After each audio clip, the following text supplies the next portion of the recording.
जय हिंद प्यारे साथियों। कैसे हो आप सब? बिल्कुल मस्त होंगे। Unique study with Ajay YouTube channel पर आप सभी का बहुत बहुत स्वागत है। प्यारे साथियों, आज के इस वीडियो में हम डिस्कस करने वाले हैं हायर एजुकेशन की कुछ अति महत्वपूर्ण क्वेश्चनों के बारे में। कुछ बहुत ही ज़्यादा महत्वपूर्ण क्वेश्चन है हायर एजुकेशन की, जो ऑलमोस्ट रिपीट होते रहते हैं। तो हम सबसे ज़्यादा रिपीट होने वाले हायर एजुकेशन के क्वेश्चनों के बारे में यहाँ पर डिस्कस करने वाले हैं। और प्यारे साथियों, ये प्रीवियस ईयर क्वेश्चन है। तो देखो, प्रीवियस ईयर क्वेश्चन का इतना बेस्ट लेवल हम मॉडल पेपर नहीं तैयार कर सकते, क्योंकि जैसा प्रीवियस ईयर पेपर होता है बिल्कुल लगभग उसी लेवल का आगे पेपर आता है। तो ये वाले जो क्वेश्चन हम यहाँ पर सोल्व कर रहे हैं, ये बहुत ज़्यादा महत्वपूर्ण भी हैं, सबसे ज़्यादा रिपीट होने वाले भी हैं, साथ ही साथ ये एग्जाम लेवल के अकॉर्डिंग है। तो इन क्वेश्चनों को आपको अच्छे से एक बार पढ़ लेना चाहिए। इन क्वेश्चनों का आंसर आपको पता होना चाहिए।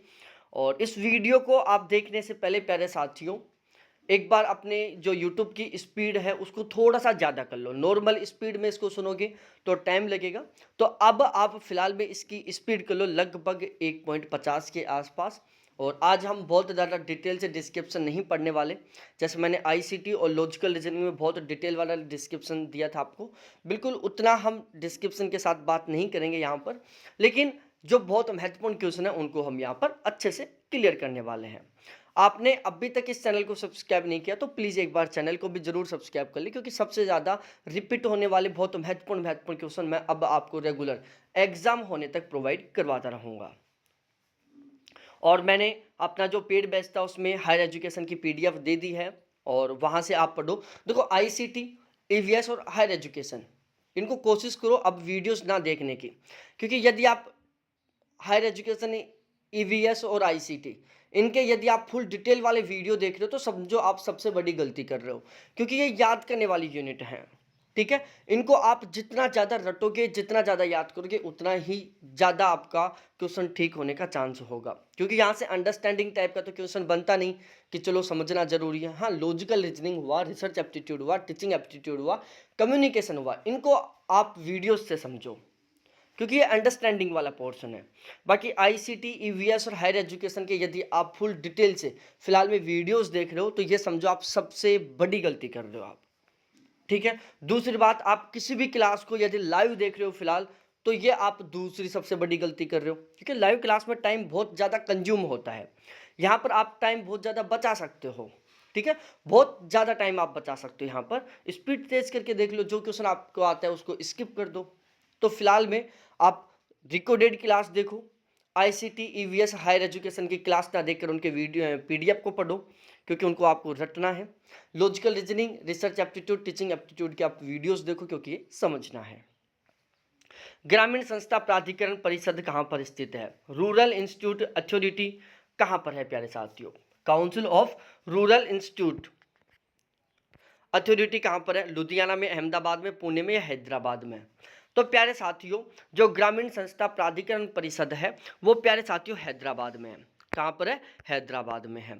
और ये 1995 में स्थापित की गई थी, और इसका सबसे मुख्य उद्देश्य था उन्नत भारत के लिए उत्कृष्ट गांव स्थापित करना। ठीक है, तो प्यारे साथियों, जो ग्रामीण संस्था प्राधिकरण परिषद है वो हैदराबाद में है, 1995 में स्थापित की गई थी, और इसका सबसे मुख्य उद्देश्य उन्नत भारत के लिए उत्कृष्ट गांव स्थापित करना। अगले क्वेश्चन पर चलते हैं। पाठशाला किसकी पहल है? ई पाठशाला किसकी पहल है बताओ? ई पाठशाला किसकी पहल है? ई पाठशाला is a initiative by UGC के द्वारा, सीबीएसई के द्वारा, एनसीईआरटी के द्वारा या एनसीटी के द्वारा? बताओ, इनमें से किसकी पहल है ई पाठशाला? तो यहां पर प्यारे साथियों सही आंसर होगा इस क्वेश्चन का, जो एनसीटी है सॉरी, जो ई पाठशाला है वो एनसीईआरटी की पहल है।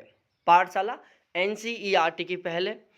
राष्ट्रीय शैक्षिक अनुसंधान एवं प्रशिक्षण परिषद, मतलब आपको एनसीईआरटी का फुल फॉर्म भी पता होना चाहिए। मैंने हायर एजुकेशन की जो पीडीएफ दी है उसमें मैंने जो भी इंपॉर्टेंट फुल फॉर्म है उन सभी को मैंने एक साथ लिख दिया है। यह भारत सरकार के मानव संसाधन विकास मंत्रालय और एनसीईआरटी द्वारा संयुक्त रूप से 2015 में शुरू किया गया एक ऑनलाइन पोर्टल है, जिसके माध्यम से विद्यार्थी ऑनलाइन पढ़ाई कर सकते हैं। अब देखो, ई पाठशाला क्या है? ई पाठशाला है जो मानव संसाधन विकास मंत्रालय और एनसीईआरटी दोनों के द्वारा 2015 में शुरू किया गया था। ठीक है। अब ये जो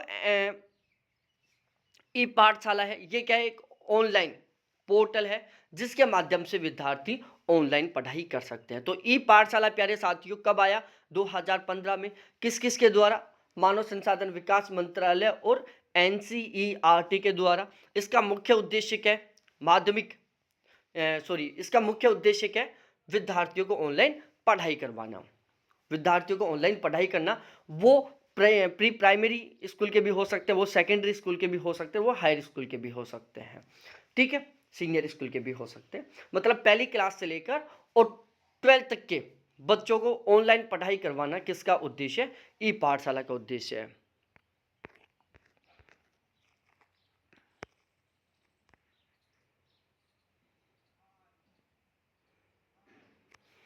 उन्नीस में भारत में विश्वविद्यालय शिक्षा की पुनर्संरचना के लिए किसकी अध्यक्षता में एक विश्वविद्यालय शिक्षा आयोग बनाया गया था? 1948 में भारत में विश्वविद्यालय शिक्षा की पुनः संरचना के लिए किसकी अध्यक्षता में एक विश्वविद्यालय शिक्षा आयोग बनाया गया था? सरदार वल्लभ भाई Patel, professor CP Joshi, doctor S Radhakrishnan, doctor Vikram Sarabhai. यदि आपने हायर एजुकेशन को मोटे मोटे तौर पर भी पढ़ रखा है, यदि आपने हायर एजुकेशन का केवल एक बार रीडिंग भी किया है ना, तो आप इस क्वेश्चन का 100% ठीक आंसर करोगे। देखो, बहुत सारे क्वेश्चन हैं जो हम पढ़कर ठीक कर सकते हैं, उनको हम तभी ठीक कर पाएंगे जब हम उनको पढ़ेंगे। लेकिन कुछ क्वेश्चन, 2-4 क्वेश्चन ऐसे भी आते हैं जिनको हम अपने कॉमन सेंस के बेसिस पर ठीक कर सकते हैं, चाहे वो हमें आता हो चाहे वो नहीं आता हो। ठीक है, जैसे ये वाला क्वेश्चन है, इस क्वेश्चन को यदि थोड़ा सा दिमाग लगाएंगे तो वो कैंडिडेट भी ठीक कर देंगे जिन्होंने हायर एजुकेशन को कभी नहीं पढ़ा है। प्यारे साथियों, सरदार जो वल्लभ भाई पटेल है, उनका हायर एजुकेशन से कोई लिंक नहीं है। प्रोफेसर सीपी जोशी, इनका भी लिंक नहीं है ज़्यादा। डॉक्टर विक्रम साराभाई, इनका भी हायर एजुकेशन से लिंक नहीं है। हायर एजुकेशन के मामले में सबसे ज़्यादा फेमस है डॉक्टर एस राधाकृष्णन। ठीक है, तो इस क्वेश्चन को अंडरस्टैंडिंग के बेस पर वो क्वेश्चन कैंडिडेट भी ठीक कर सकते हैं जिन्होंने हायर एजुकेशन को बहुत अच्छे से नहीं पढ़ रखा है। देखो, वर्ष 1948 में भारत में विश्वविद्यालय शिक्षा की पुनर्संरचना के लिए डॉक्टर एस राधाकृष्णन की अध्यक्षता में एक विश्वविद्यालय शिक्षा आयोग की स्थापना की गई थी। विश्वविद्यालय शिक्षा आयोग ने उच्च एवं विश्वविद्यालय शिक्षा के संबंध में प्रश्नावली एवं साक्षात्कार द्वारा सूचनाएं संकलित कर सम्यक विचार विमर्श एवं परिचर्चा के पश्चात 1949 में भारत सरकार के समक्ष अपना रिपोर्ट प्रस्तुत किया था। ठीक है, आपको यहाँ पर इतना नहीं याद करना, यूजीसी के बारे में मैं बहुत अच्छे से आपको पढ़ा भी चुका हूँ वीडियोस में, और आपको मैं पीडीएफ पे भी बहुत अच्छे से एक्सप्लेन किया यूजीसी के बारे में। यूजीसी के बारे में जितना भी महत्वपूर्ण सब कुछ बनता है वो सारा सारा मैंने आपको प्रोवाइड करवा दिया है, तो वहाँ से आप इसको बहुत डिटेल से भी पढ़ सकते हो। भारत में स्थापित पहला ओपन यूनिवर्सिटी कौन सा है? The first open university established in India is Yashwant Rao Chavan Maharashtra Mukt Vishwavidyalaya Nashik, Nalanda मुक्त विश्वविद्यालय पटना, भीमराव अंबेडकर मुक्त विश्वविद्यालय हैदराबाद, तमिलनाडु मुक्त विश्वविद्यालय चेन्नई। तो प्यारे साथियों, भारत का जो पहला ओपन यूनिवर्सिटी है वो है डॉक्टर भीमराव अंबेडकर मुक्त विश्वविद्यालय, जो कि हैदराबाद में, जो 1982 में स्थापित किया गया था। ठीक है, इसकी सन भी याद करना, ये 1982 में स्थापित किया गया था। इसके अलावा प्यारे साथियों, यहाँ से आप 4 अलग अलग तरीके के और क्वेश्चन तैयार कर सकते हो। देखो, यशवंत राय चौहान महाराष्ट्र मुक्त विश्वविद्यालय नासिक में है, नालंदा विश्वविद्यालय पटना में है, इसके अलावा तमिलनाडु मुक्त विश्वविद्यालय प्यारे साथियों चेन्नई में है, डॉक्टर भीमराव अंबेडकर मुक्त विश्वविद्यालय हैदराबाद में है। तो यहाँ से आपको 4 अलग यूनिवर्सिटियों के बारे में और पता चल गया कि वो कहाँ कहाँ पर है। क्योंकि यदि डीपली पेपर बनता है तो इस टाइप का क्वेश्चन बनना बिल्कुल जायज़ है, आपस में क्रॉस मैचिंग करवाने का क्वेश्चन बन सकता है, इसकी पूरी पॉसिबिलिटी है। पूरी दुनिया में बहुत सारी पूरे भारत में बहुत सारी यूनिवर्सिटीज़ हैं, सभी को हम याद कर नहीं सकते कि कौन से कहाँ पर है, और सभी से वो क्वेश्चन बना भी नहीं सकता। उसको भी पता है कि भाई सभी की सभी हर किसी को याद नहीं होती, तो वो उन यूनिवर्सिटियों से क्वेश्चन बनाने की कोशिश करते हैं जो कुछ अलग विशेषता रखती हैं या कुछ विशेष विशेषता रखती हैं।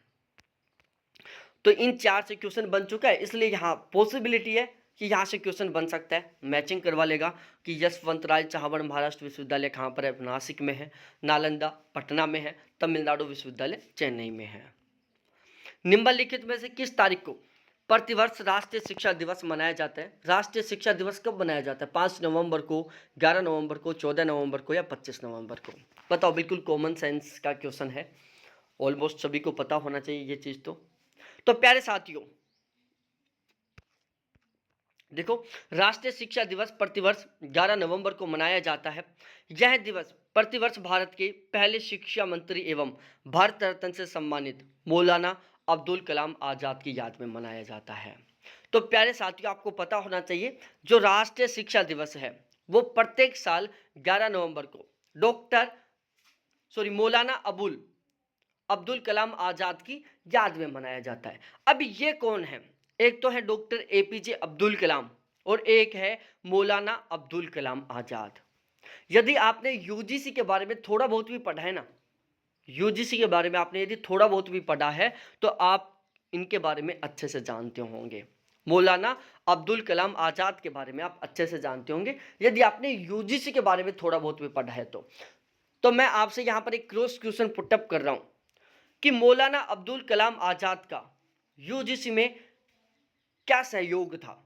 यूजीसी की जब स्थापना हुई थी, यूजीसी जब इस्टेब्लिश हुआ था, तो उसमें मौलाना अब्दुल कलाम आजाद का क्या सहयोग था, यह आपको बताना है। और इन्हीं के याद में प्यारे साथियों 11 नवंबर को राष्ट्रीय शिक्षा दिवस मनाया जाता है।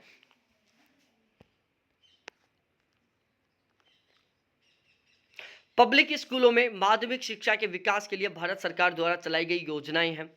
सर्व शिक्षा अभियान है, राष्ट्रीय उच्चतर शिक्षा अभियान है, global incentive of academic network है, राष्ट्रीय माध्यमिक शिक्षा अभियान है। तो देखो, पब्लिक स्कूलों में माध्यमिक शिक्षा के विकास के लिए भारत सरकार के द्वारा प्यारे साथियों राष्ट्रीय माध्यमिक शिक्षा अभियान चलाया गया है। कौन सा? राष्ट्रीय माध्यमिक शिक्षा अभियान। अब देखो, पब्लिक स्कूलों में माध्यमिक शिक्षा के विकास के लिए भारत सरकार द्वारा राष्ट्रीय माध्यमिक शिक्षा अभियान नामक एक योजना चलाई गई। RMSA, राष्ट्रीय माध्यमिक शिक्षा अभियान। आर का मतलब राष्ट्रीय, एम का मतलब माध्यमिक, एस का मतलब शिक्षा और ए का मतलब अभियान। तो राष्ट्रीय माध्यमिक शिक्षा अभियान मानव संसाधन विकास मंत्रालय भारत सरकार की एक केंद्र प्रायोजित योजना है। ठीक है, यह आपको पता होना चाहिए कि जो राष्ट्रीय माध्यमिक शिक्षा आयोग है ये भारत सरकार की एक केंद्र प्रायोजित योजना है। इसकी शुरुआत 2019 में की गई थी। कब की गई थी? 2009 में की गई थी इसकी शुरुआत।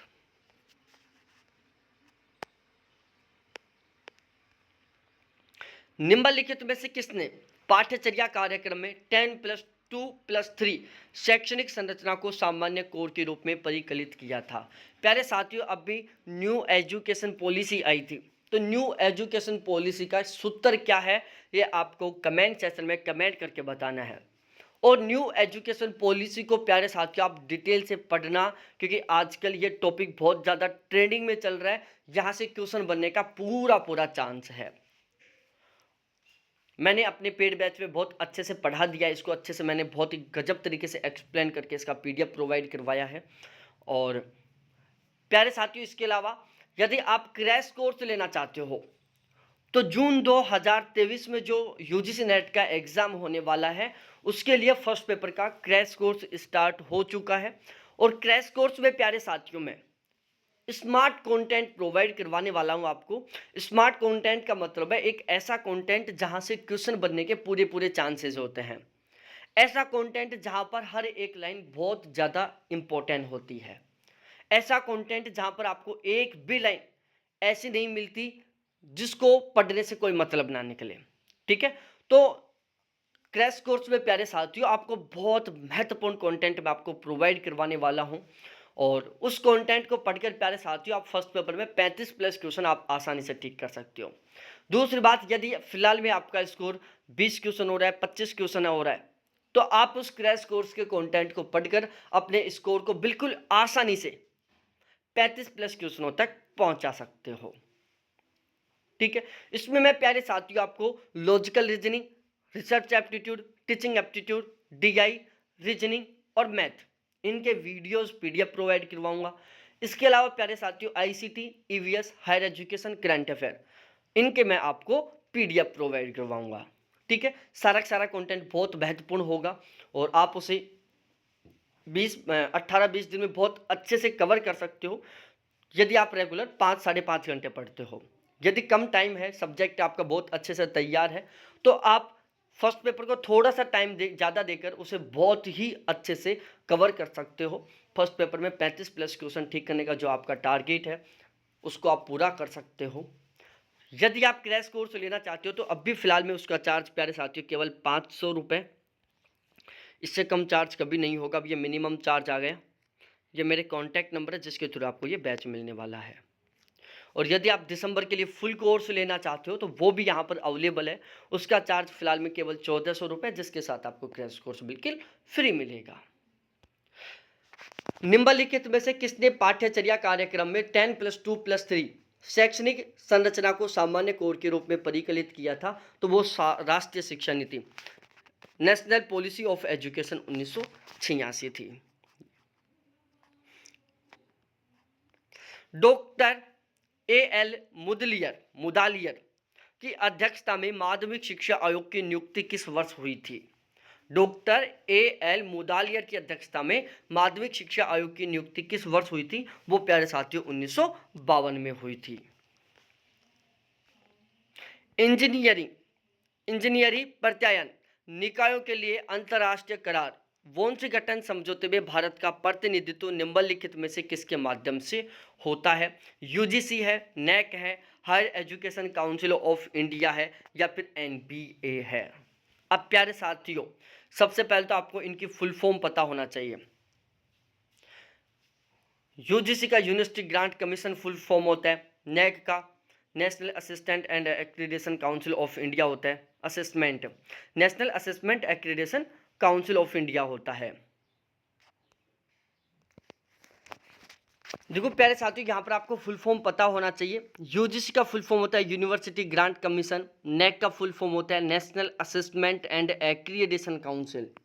ठीक है, दोबारा से मैं रिपीट कर रहा हूँ प्यारे साथियों, नेक की full form national assessment and accreditation of council. NBA का फुल फॉर्म होता है national board of accreditation.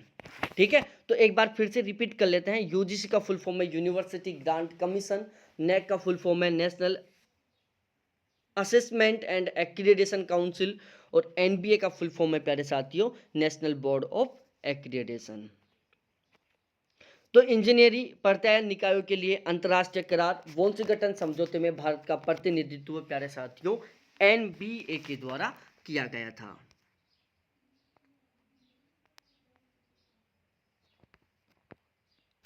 Doctor AL Mudaliar की अध्यक्षता में माध्यमिक शिक्षा आयोग की नियुक्ति कब हुई थी? 1952 में की गई थी। कब? 1952 में।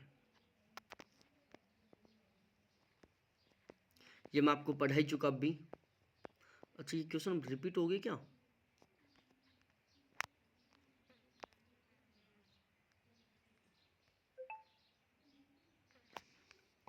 ठीक है, तो ये कुछ बहुत ही महत्वपूर्ण क्वेश्चन है, इनका आपको आंसर पता होना चाहिए।